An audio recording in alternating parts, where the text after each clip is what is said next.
Félix Elias a clair. Qui en tout cas n'a pas quitté. Mes parents besoin de charge. Mes parents pas de charge n'a pas. Bah là bah comme on manifester devant le bureau du ministre, c'est qu'il va lever gratuité. N'a pas parents là bas n'a lever gratuité. Il Félix est sensible à vos cris hein. Comme preuve ramé là. Bon la problème c'est que Félix est insensible à vos cris ramé. Félix a piégé. Je comprends que Batou ça va n'aller va l'embêter. Bah tirer sur devant conscience devant mon mot.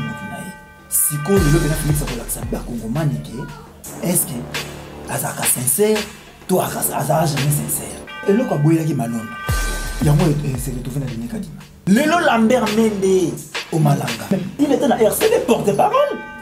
Qui que Moulumba avec la cache na Félix porte-parole.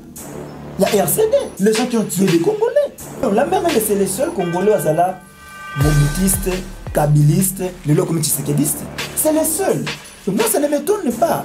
Maintenant, et ça va se passer les Congolais qui ont combattu Kabila hier. Ils ont la question de l'élection. Jacques Ndioula qui Kolobila a soutenu Abosana. Cet appel est vraiment bienvenu. Lui-même, il adhérer à l'appel. Les conflits ne sont pas des Congolais. C'est normal, un non-Congolais a accepté que Aloba qui génocide Congolais, c'est normal. Ce sont les gens qui vivent au Congo, mais ils n'ont rien du Congo en eux. Ils ne pensent pas bien au Congo. Parce que ce que ça va réellement au Congo, c'est qu'il faut y avoir du loco. So, il y a montré que ça va au Congo. Quand Félix a accepté, Félix ne peut pas accepter parce que lui est le partenaire sûr de Paul Kagame. Et ce sont des gens qui aiment les sous-sols congolais, qui aiment ce que les Congolais leur donnent, mais n'aiment pas le Congo, n'aiment pas le Congo.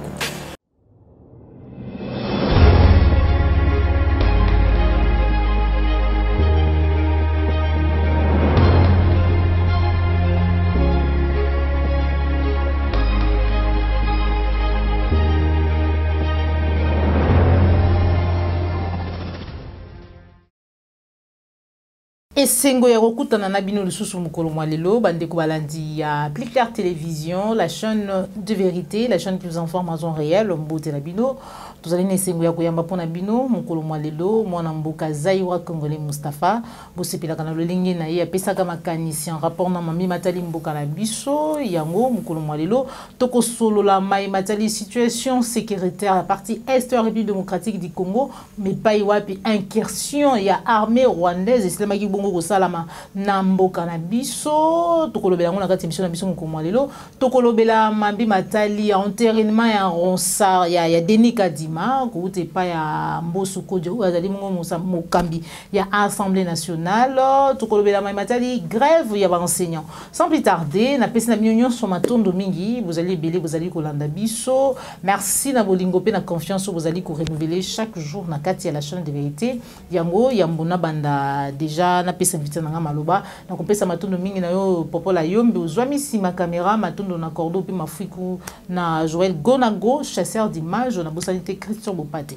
déjà na kopesa mbote na Zaiwa Congolais Moustapha mbote mbote mama Joël Kombe mbote ba Kongomani nyoso matondo mingi pona invitation na yo et matondo mingi na nzambe wa kobatela biso. Voilà, bah Congolais va réclamer yo, c'est vrai que tu coutana qui l'autre fois, tout ça là qui d'ailleurs émission, mais n'engé technique et bêtisaka toujours et bêtisaki yango ba Congolais ba kokwa vraiment ko yoka yo na lombangoute mais quand tu coutana lisusu moko mwa lelo, merci surtout pour na kozonga lisusu ko ya la mituna ya Plus Clair Télévision. Zaiwa Congolais Moustapha, réaction na yo moko mwa lelo ko yoka ete armée rwandaise o ya agressaka biso o yo ekota kana mboka na biso ebomaka epia et côté pour une seconde fois na kati ya mabele na biso mais ko kamwa ezali ke Vincent Karega ouais ezali bongo ambassadeur rwandais waza na mboka na biso alobi ete incursion ane ezali bongo buzz monté de toutes pièces. Moni makambo armée rwandaise pas na biso bosane loko moko foko le ba bien tonzo ba armée rwandaise le biki batu ba agressa ka biso faut ba ki sa partenaire sûr ya Félix Tshisekedi. On est allé Paul Kagame sa partenaire sûr ya Félix Tshisekedi, les images sont là. Kagame azowanga na biso mais Félix Alibiki wana ba partenaire sur naï. Incursion armée rwandaise na lobel loko ko daté ba 4 à 5 mois. Car on a platinum awa. Donc on a d'accord la incursion armée rwandaise na Kibumba. Na micro na yo. Ba tu belé ba comprena ba monaka ngo loko la blague. Pourtant ça qui déjà. Ba ndeko ba kimaki. Mais lelo en plein état de siège. Oyo komi loko la couvre-feu ba ko longola monte. Ba mo ba ibiki eraté na ngo mais po ba longola ngo ba ndo sa soni. De même makamba couvre-feu til lo ba longola monte. En plein état de siège, ils ont une incursion, il y a armée étrangère. Et le gouvernement de Kinshasa baza calme, bah le rien, il s'embrouille la makambumo za fiti le local enterrement à Kadima. Élection 2023. Et ça ba question moko pona na ma koleka sikao na kati ya mboka na biso wana en tout cas ba ko kotika nyoso kotala na makambumo ko leka na kuna. Na komi tuna ministre de défense comme on ezaka ko tuna na ba répéter. Ministre de défense a kozwa mbongo ba kongomani ba futa kaye ofele. Arandaka compte ba congolais état de siège na bango ba décréter qu'on a économie na niveau nini, il n'ira pas contre congolais, les pseudo députés nationaux. Il a de temps en temps la metuna ranzambe ndenge disumuni to sala pona to longwa na ligne ba to ba Marcel Liaou. Ligne ba lokola ba Boboliko. Ligne ba to ba Mabi Mulumba. Toko malela sikao na bato ba ofungo na ba to ndisi assemblée nationale wana. Changement on est au niveau ni to longwa na bango to komana bango. Lelo to koyoka ba député ya Ituri Beni to baka ya parti est ba ko interpeller ministre de défense yo ko loba eti apparemment ba député ba ko sali de côté. Non. La vie baza 500. Tant on a député national, oza élu 40 ans monsieur ya Lukunga. Mais mandat na yo eza national. Oza élu Lukunga mais makambo je le kana kasumbale ça il faut intéresser parce que ce sont des Congolais. Oza élu ya Tchangu mais makambozo le kana aru il faut intéresser parce que ce sont des Congolais. Maintenant affaire ya est on a des millions de Congolais meurent tous les jours. Les Congolais meurent. Est-ce qu'on est allé kabatu ya Ituri to ya Nord Kivu? Ngana ko lubango awa nazali ndeko na Nord Kivu to na Ituri. Mais tous ceux qui meurent là-bas sont mes frères congolais. Ils sont intéressés nga il faut na lobela pona kana bango lokola ba kongomani. C'est quand on a ko tuna motuna Batule se bako prorogaka état de siège. Ba voter pour. To comme na 10e hein. Ba roketi na 15. Ba voter pour. Tout ce qu'il faut pour wana. Ba koki kotala période ba liaou. Ba période ba ya ba Boboliko na kati assemblée nationale wana bango ba ko kozala même ba simbisaki. Na lobi bien. Ba kozala ba honorable mais ba simbela en fils que ba honorable saki. Mais les lots moniques, ce sont les pousseurs, ce sont les basoulards où il y avait indépendance. Ce sont des députés, ce sont des graiseurs. Les lots se retrouver dans la carte à l'Assemblée nationale pour aller parler au nom du peuple. Et tout ça pourquoi? Opportunisme. Pour nous, opportuniste, on a avec le lobby, il faut aller à la télévision, critiquer Kabila, Finga Mobutu, Koba Elirio. Cela ne viendra plus. Donc, armée rwandaise, dans le cadre de Mabélé Nabiso, le gouvernement ne dit rien, Assemblée nationale, les élus du peuple ne disent rien. Pour dire, ça toujours un schéma, il y a légitimer occupation. Pour vous faire voir réellement que nous ne sommes pas chez nous. Monika la esclavagisme zakini bakoya ba sombi ba yindo ba mimi bango ailleurs ba ki refaire ba ki ko zo bango na boumbu mais les autres comme la esclavagisme moderne donc omoni mutu azio na boumbu aya ko zo na boumbu na mabele na yo c'est ça que nous vivons chez nous oza moumbu na kata mabele na yo aye wana aye ko zo moumbu liboso bande ko tia batu ko somba batu na sukali ko somba batu na Munduki, mais la mungo, mais l'élo, c'est l'argent. À partir de l'argent, ton frère te vend. Facilement démontrable. Bah, Indien, bah, où c'est un débat, qui ça. Bah, ça, les baquines marché, bah, ça, les belé, bah, ça, lui. T'as le traitement au bas réservé, bah, congolais, au bas travailler, à la bibliothèque, mais qui leur permet de traiter, bah, congolais, bah, mais ce sont des Congolais. bakozwa mutu mo babengi avocat na bango de nationalité congolaise de père et de mère mais façon bako traiter ba Congomani na mninge moko ya mabe et qui va les défendre ce sont les Congolais tant ba kina ko signer bango soko zuni kambona bango ozwani abenga kanani abenga général nga abenga ministre nga abenga Joseph. Ce sont des choses que nous avons connues ici chez nous. Donc, est-ce que c'est ça qui se passe maintenant? Au lieu que les Rwandais aillent à Rwanda, pas na bino, non. Bino moko boandi ko komiko tsana kata bobumbu. Félix est parti signer accord na Rwanda pour na raffiner hors congolais. Ba ko rendre accord wana public avec ça Félix a signé un accord wana. Est-ce que bino boyebi makambo comment na kata accord wana? Toyebi c'est faut que la carte de 4 pourcentage. Biso to na biloko na biso Rwanda yena matériel to raffiner or. Biso to combien Rwanda aux combien? Est-ce que tu es bien? Et yebanité, c'est ça l'esclavagisme, c'est ça l'occupation. Vous cherchez ça où? Parce que au lieu de baya ko zongo bango mokote, botika biso monter européen sabino. Voilà. Vous légitimez l'occupation. Armée rwandaise na Congo, on parle d'ailleurs de l'armée rwandaise. C'est ça pour la première fois armée en écoute na Katamboka. Est-ce que l'armée zambienne est côté qui n'a pas tout? Et c'est zonga. Batte qui sucre armée kenyane. Ou ya kinara ko soya na bango basili sa ba ADF. Beaucoup minangwapi. Voilà. Mais comment expliquer une armée qui est incapable jusqu'à présent, il y a aussi la nana ba toi meki ba benga ba ADF bango mino bloka meki wana. Et aujourd'hui c'est l'armée rwandaise qui arrive.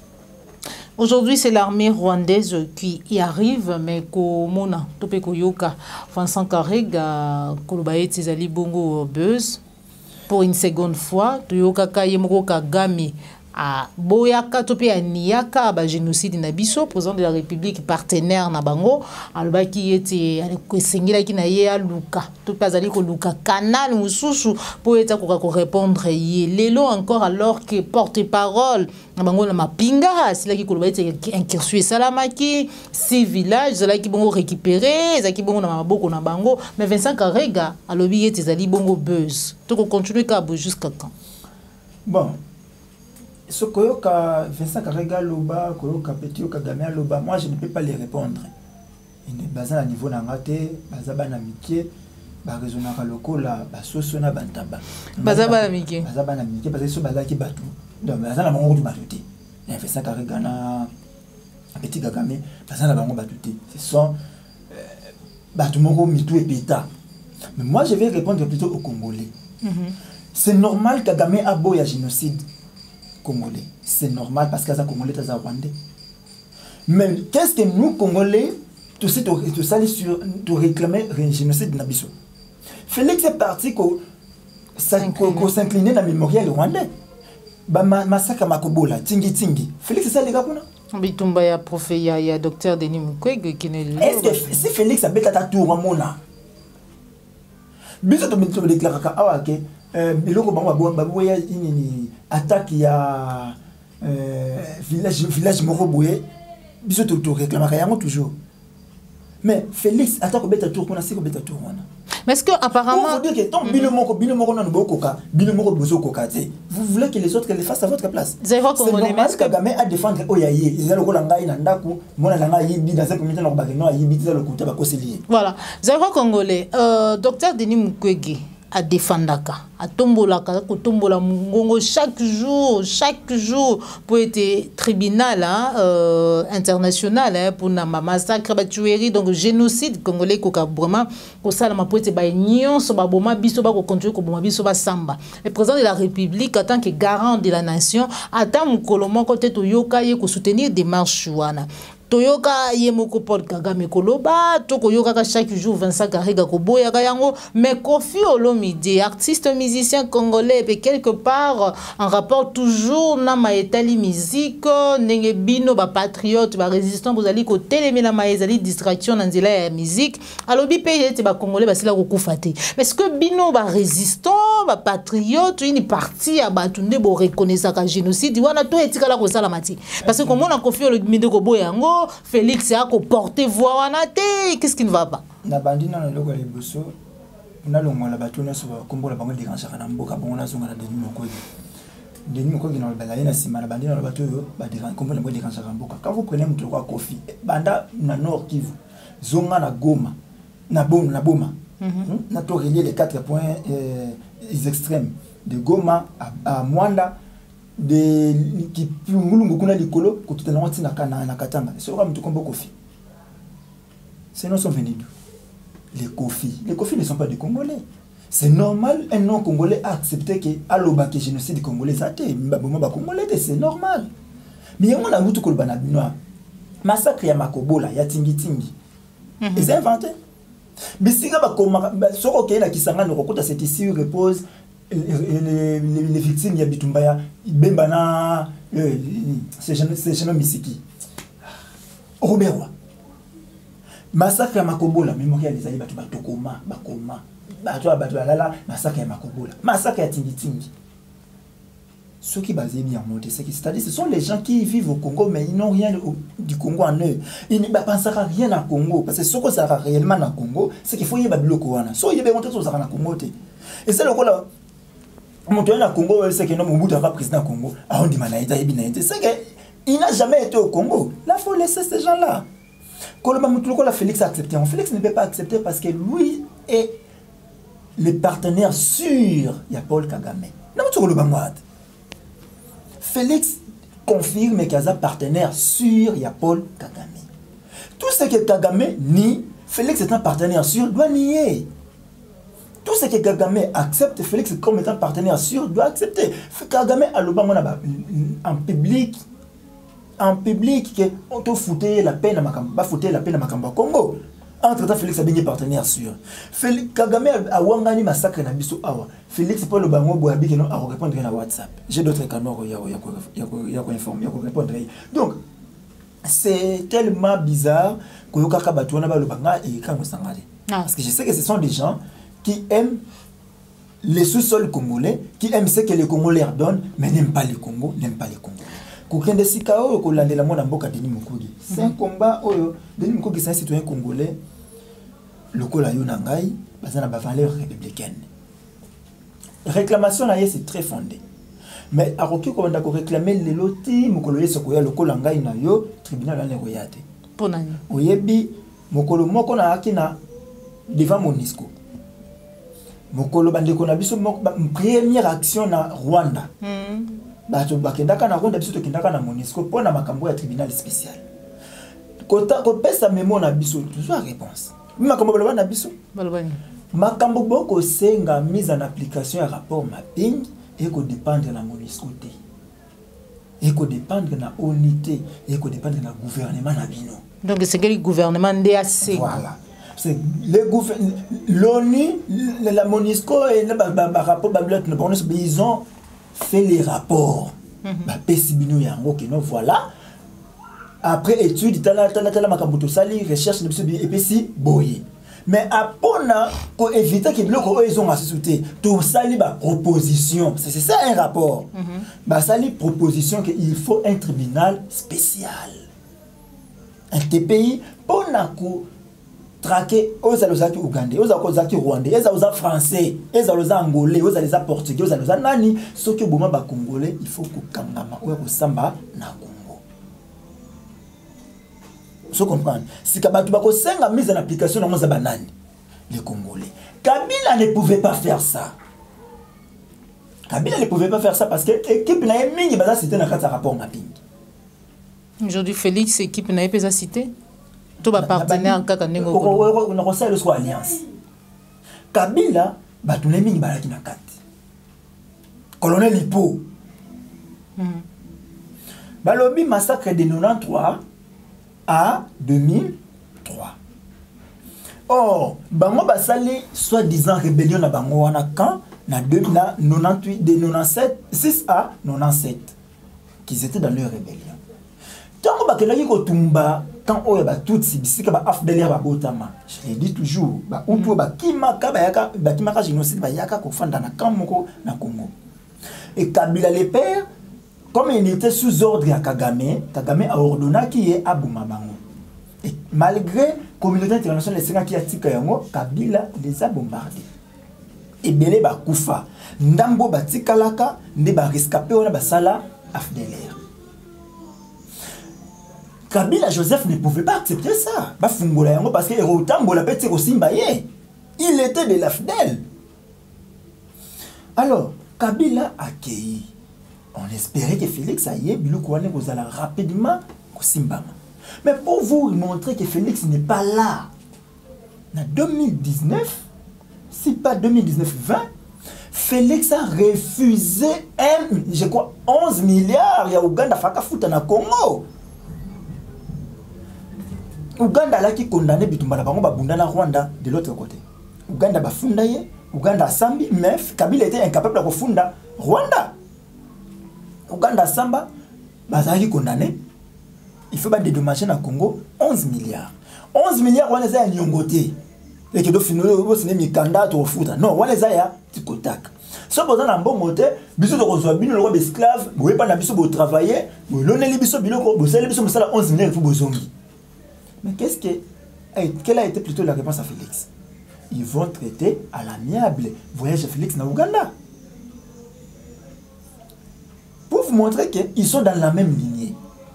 Donc continuez. Félix Aye, toujours dans le massacre, a qu'on s'incliner na mémorial rwandais. Pas la biso sala ya noté. Toujours na fait makambo sikoyo, il y a un tribunal spécial. À quoi le tribunal spécial ndenge nini?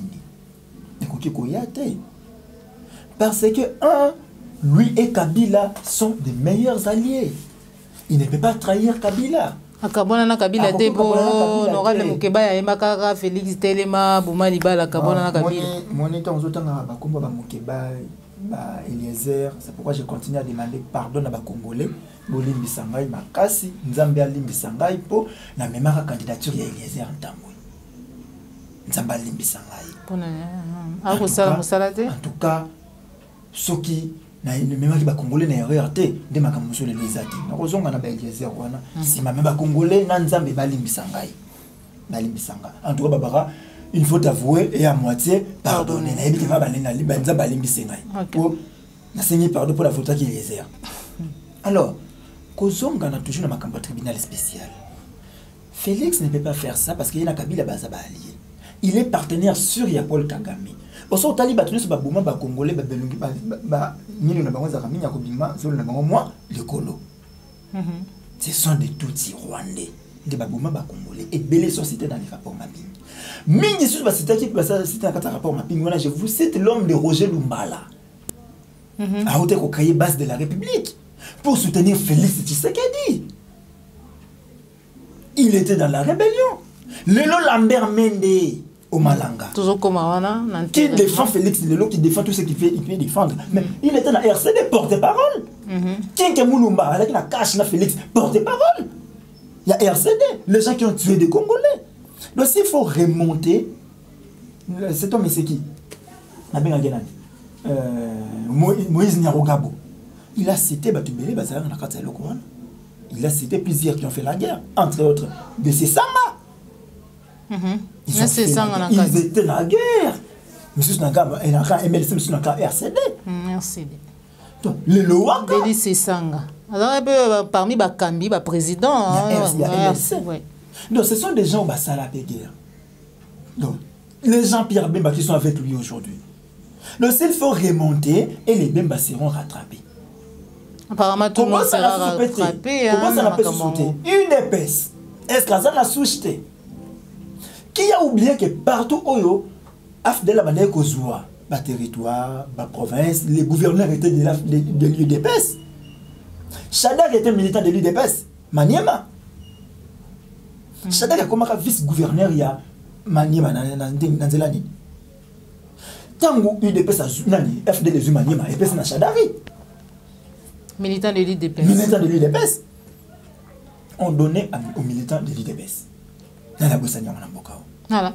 Donc, comme on a tribunal spécial, moi, je Denis Mokoge a prêché dans le désert pour Félix Akokamonde. Et pour Félix est insensible à vos cris, hein? Comme preuve Ramela. Bon, la problème, c'est que Félix est insensible à vos cris, Ramela. Il y a un moment où il faut sanctionner tout. sengeli ko sanctionner bango tout wana maloba ya Zaïwa congolais Mustapha tokota na maimatali ya enterrement abesho la sala biso ba révélation kola disa malolenge nini kanya ki tambolaki ba menace tambolaki poète ba voter ou azalaki candidat ya chef lolinga lobaki consensus c'est ça l'amitié entre ba confession religieuse bande kwabi les mêmes effets et produits ba même cause ba raison o ba boyelaki ronsa malonda yango wana pe kaka lelo ba moko moko zali ko se retrouver pas ya Denis Kadima mais souka malgré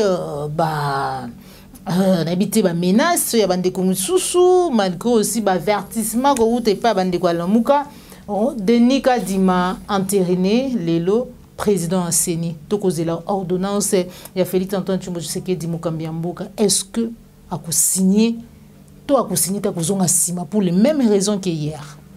Félix a piégé. Je comprends que Batono Sozana va l'enquêter. Nandeni ba piégé nandeni ba piégé. Ba pousser pena ba lumu la minute ba tirer sur devant conscience na devant bomutu na ye. Siko le pena Félix a kolakisa ba kongomani ke est-ce que azaka sincère toi azaka jamais sincère. Nandeni parce que eloko aboyela ki malonda. Yango se retrouver na Denis Kadima.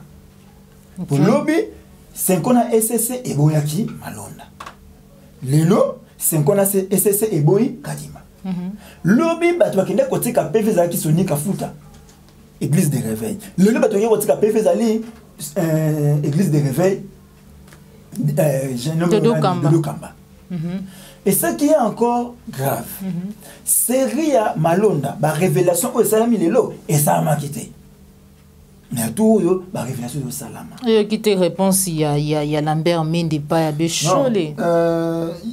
Moi ça va me faire très mal ce qui lelo congolais moko qui a fait l'opposition hier ou qui a combattu le régime Kabila hier peut prendre Maloba ya Mende à Tambusango de Fanani.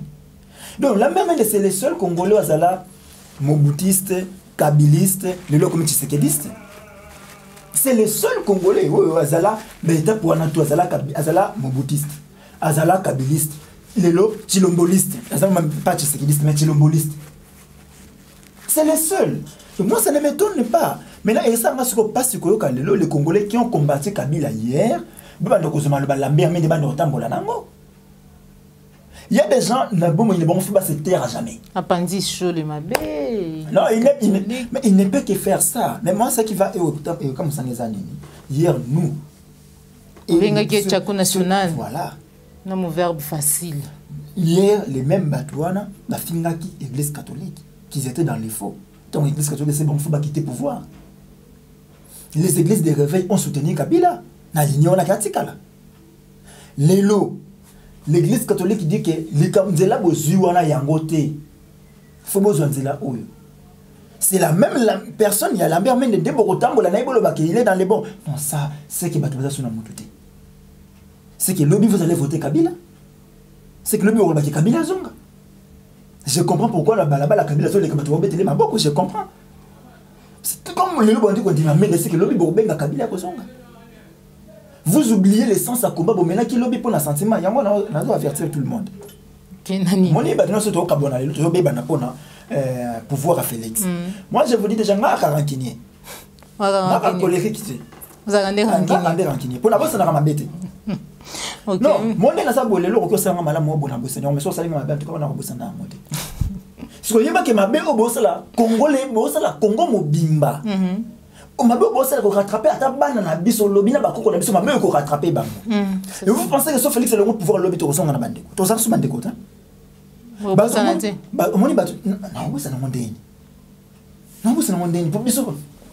tu t'imagines la fin des bouées, j'avais une nièce il y a 2 ans. La tokomi 18h, 19h, 20h, courant ça to lali. Lobi nango la tongo tokomi 18h courant yi. Moi na zotu nangai pour na nini lilo to lali na courant. Et ça tourne. Donc, c'est normal, et comme donc étrange. Je réponds que moi, les tourne à biso là na courant. Et puis c'est bon lobby ça qui tourne à banane. Nathalie, la petite fille d'Abyssier, va dormir. Tu écoutes dans le lobby. Mais mettez, ce qui sont sentis, bololo, on a des choses, et bah, l'autre, on a monté ma moine. Ah, comment, non, ma camoufle est normal. Ma camoufle est normal, mon a d'autres, n'a rien au moutona. Mon a la moukana tongo, ah, ça, ok. Bon, lelo, banani barosana courant. Ozongi na moyo kuti courant na ndako mona zotu na yo, lobi na moyo rosa tour banane. Tout ça, passionnant, vous êtes là, vous chantez Fati Béton. Ce qui te dit là, c'est que ah, ils ont ma bébé fingi biso, tout inani, tout le monde n'a pas sauté, tout le monde n'a pas sauté. Et vous attendez que ce Félix le le monde a pouvoir, tout le monde a bandé, bandé qu'on est aux hommes à sauter. Et qu'on Philippe là, Félix a commandé qu'on a bien la vie. Mais ça que je vous dis, bah que lobby, Félix ne sera plus là. Mais le Congo restera Congo. De même Mobutu après 32 ans il est parti. Forcing ou normal, intérimaire, il y a des négatifs. Forcing, c'est clair. Mais il y a un moment que Félix est bien devant, Mobutu naïe. Mais il y a que Félix ne respectera jamais parole. À quoi entériner Kadima? Pourquoi Kadima il est l'heure? Kadima je suis en Abango. Depuis ce mois de mars ou avril, nous sommes à Gondwana. Chez nous à Gondwana, pour organiser l'élection, il faut que le président fondateur a la rassurer que c'est lui qui a gagné l'élection. Et même pour accompagner le président fondateur, bon, moi, je vais gagner, donc gagner l'élection, il va déjà avant.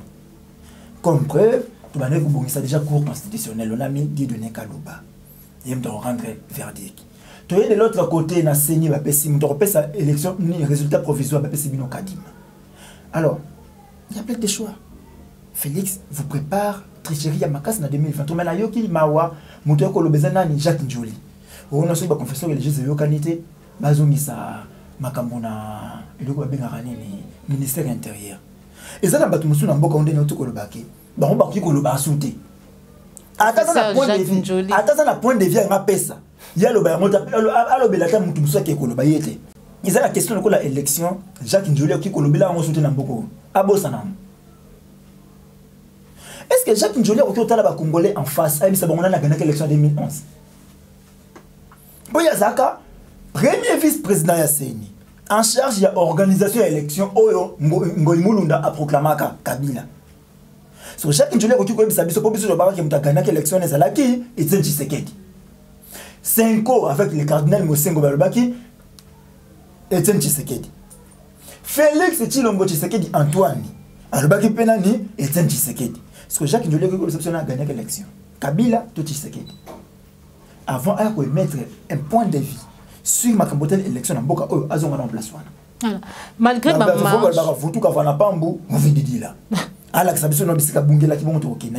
malgré les marches, malgré les réclamations, malgré tout ça, il y a des débauchages déjà. Il y a des vols, des ensemble, de l'autre côté, Geneviève Inagozi. Je viens de le suivre. Aujourd'hui, dans Top Congo, les listes de la Rabino, Henri Magie, Naïe, la liste, et la fake news, bien moi. Et je promets quand même qu'il y a en justice, a signé mon candidat, on a un combat remonti banda, on a un remonti banda, tu vas imiter une signature remonti banda. Voilà là où on met les pays. Moi, je suis comme si je suis la club de théâtre. Mango Bopena la Mouki, avant de faire théâtre dans Mboka. C'est ça qu'on vit. Mais est-ce que menace to koyoka kana senase tout ce qui va retrouver par na bango ya gâteau ba continuer na union sacrée na bango. Moi tout na etali katumbi ngana répondre à moté. Wana faut tout na ngo Mukebai, faut tout na yango Safu, Vuanga na Eliezer. Ce sont les tambourinaires qui chantaient katumbi tout matin, midi, soir, mais le monde va faire ba tilomboliste. Ba ça so ba katumbiste. Oh, faut que tout na ndeba ngo mituna wana. C'est que sûr. Ba ça ba tilomboliste, katumbiste était. Batilomboliste. Katumbi c'est un commerçant. Un commerçant dans le bayango awa. Un commerçant c'est son chiffre d'affaires qui compte. Chiffre d'affaires les années. L'homme de 60 millions c'est quoi? 60 millions, 60 millions c'est quoi? Son tabou. On dit 1 million, tu as 60 millions. C'est quoi? D'accord. Le point de presse est Salami, président Miala Mouka, Kambami Lelona, mon amboka Martin Fayou m'a dit, à Kubenga, ba force, il y a changement, ba sangana, poété, ba bongo, bouter hors état de nuire ba yo ba ko kamba peuple na dictature na bomakasi ba ko sala forcing réaction na est-ce que ba to ba ko rejoindre article 64 c'est inévitable. Il faut que ça déjà peine na yango parce qu'il faut que boute le pouvoir na ba to ba ko bomba yango na makasi moyen que boute le pouvoir on a ba lobate. Mais c'est pourquoi il faut être trop prudent et trop sage. Alors il faut utiliser un moyen pacifique, non violent pour na ko boute la bokonzi wana. Il doit faire appel. Mais il n'a les cambouana tout senga pe na bande ko na biso ya SID na bon mingi na SID na ba allié. Bazala ouvert. Vous êtes encore n'attend auto ko luka ko zo bokonzi ko zo pouvoir, c'est-à-dire on n'a pas besoin d'être orgueilleux. Na lobité parce que là les malais tu interprètes ka. Na lobité que de l'autre côté les gens sont orgueilleux. Non. Mais bota landenge tinchi sekedi amena ki yaye opposition. Akobenga batu na réunion avec photo de bakiti ko lwe bakiti ta atiki bino botele maboy na réunion atelemi lobino so tozangi mboka ko lwe bakiti c'est pour na Mobutu azui bato fandisi na sans état limité na yona banda tongo ti butu pi mutazangi biloko ko lia avec no so olete le za Mobutu mukolo biso to ko so pouvoir et aux asubuete moni le loti le batikala kana nostalgie sans été ba senga kabundi na kabu ya 1000 francs 2000 francs après ce kabu mukolo na pesi $100 epse ke ko boma congolais akeboma congolais yango pe alam ya ndeko na biso divin kalala davin kalala a oti ko kufa nzambe ayamba molimo na kimia c'est ça moni ke batu balongo de nimba kumba milice.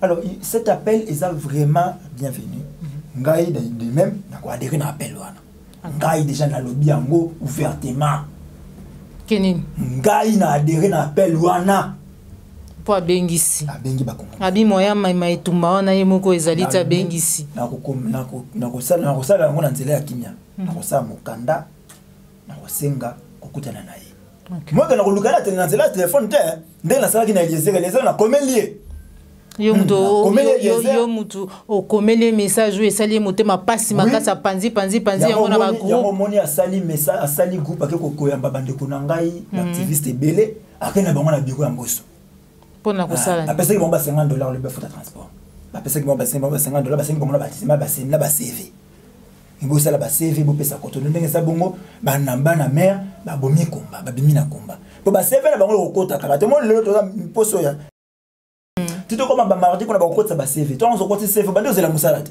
yoko le basusu okubundisa bango susu moni asu bango na musala mais biso na makambo na omona ka biso te na bisa ki les heures que non ngai na ko sala contre campagne en 2023.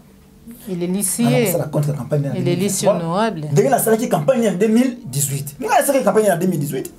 Na saki yango na ko sa contre campagne. Ngai na zoki ba kambuna en Raymond Fanangaliema. Na zoki makambuna papitamba. Na kimaki kutungalema mikolo na po na kina ba problème na bango ba ki puissant. Na kimaki quartier pona bango. Pona nini na ba ko mema komba ya Eliezer. 207 aboma mova. Mais le lomoni Eliezer nous a trahi. Nazolinga nazongisela ba image na ya 2018 kitati 2011 abanda ko mita la ndinga banda ekoloba na lelo so ko koloba su bongo donc muli pela ki Eliezer Basile Longo Zakari babaswe les autres de même image. Alors la ko continuer la comme de na ndeko koloba ya ram suki ya Thomson ina ibliko na bango wana Eliezer ba décevoir biso donc. Merci beaucoup. Eliezer va décevoir Bissou en répondant à ma matali taxe où ils allaient jusque-là. Jusqu'aujourd'hui, pas toujours supprimé.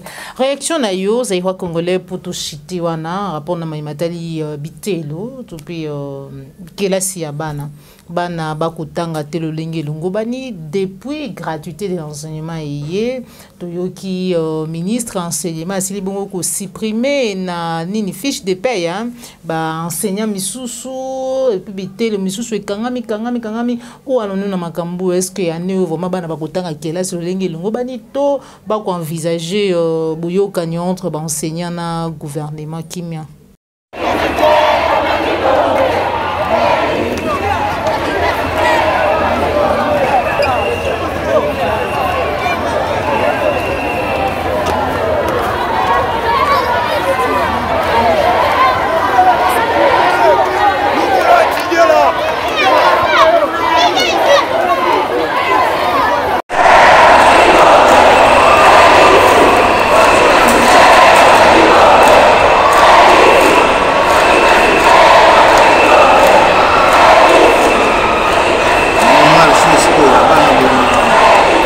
Asie. Tout la même Asie va peut-être ça la marche. Va bêta bana on a massas.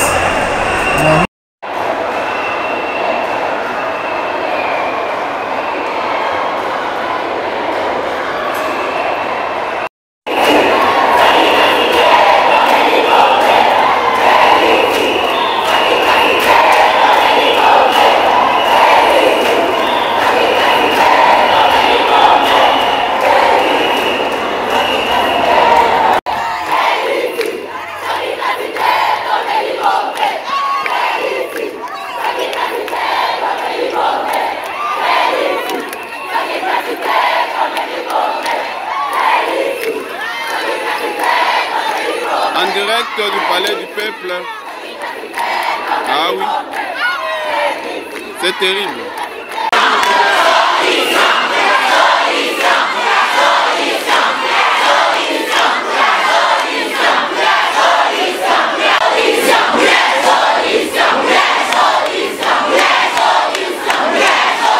Maman, mbala suka na lekaki na la message que grève kozala. Yango. Non, vous avez tout mbala suka, c'est faut avant dernière fois. Avant dernière fois. C'est grève kozala, grève zaki. Grève za makasi ya tout avec kutu grève sèche. Bana bena kila sense bengani bango. Bana ba komi ko kende ko manifester devant bureau ya ministre ba biseke ba lembe gratuité na ba parents na bana to lembe gratuité. Ni atanga kaka catholique. Catholique. Si catholique tuni na tuni na de konanga ituni mwaba. C'est un avocat. À Bossane que les droits de grève est garanti dans la Constitution. L'homme a droit à gréver. Mais la carte à Mobeko, bah, il y a des gens qui les wapi. Tout comme on gréver dans Daku, tout comme on gréver dans l'IA travail. Bah, procédure, il y a loi, il y a grève, on a pas vu ce monté. Mais il y a des gens qui ont grévé, j'ai pas grévé. Bah, tu vas gréver pour la nini, maman. Gratuité enseignement, ça m'a bêté. Et ça m'a l'âme. Mais il fallait qu'il raisonne yango. Yango na barake. Kabila aki moyini ya Congo. Mais les londe Congo ça vraiment la carte ya maboko ba yini na yango koleka. Bato ba yinaka Congo koleka nde bana mbako chéri Congo lelo. L'état moyini ya solo yeyo. Comme preuve Kabila abande ko yiba mbongo ya Congo. Mais Kabila yibi biso mbongo na poche te. Mais lelo bande ko yiba biso mbongo na kata ya poche. Au crédit il y a 2000 francs, nous sommes qui. Kabila avait détruit l'enseignement. Mais Kabila n'envoyait pas chaque jour la grève. Vous me remarquez que le Bana Batang a reçu depuis Félix, président de la République. Félix, comme président de la République, a trouvé budget à Kabila 2018-2019. Il y a Bandi Oyaye 2019-2020. Alors, les grands a commis à Bandi en septembre grève. Tu es au comati na mars a kangi yango coronavirus. Aye ko lanisa bino na Yolandi ndenge moko octobre bandi a komi na décembre a kangi yango coronavirus. Donc bana batanga rasuluté. Grève fiscale ça likambo nini. Enseignant ba ko futa ye $180, 360 000 francs congolais. Balaka ki a komaka na 700 quelques mille francs. Mais tilolo na komi ata na 400 000. Balaki c'est les $20 na salaire. Listing à mois d'octobre 40 000 francs. Listing à mois d'octobre bimi, les $20 40 000 francs on a exacté. Donc l'état a cossi. Voilà l'état moyen. Mais aux autres n'a pas de ça. Tony mon peut me dire frais de fonctionnement dans le salaire n'a été. Frais de fonctionnement à bureau n'a combien?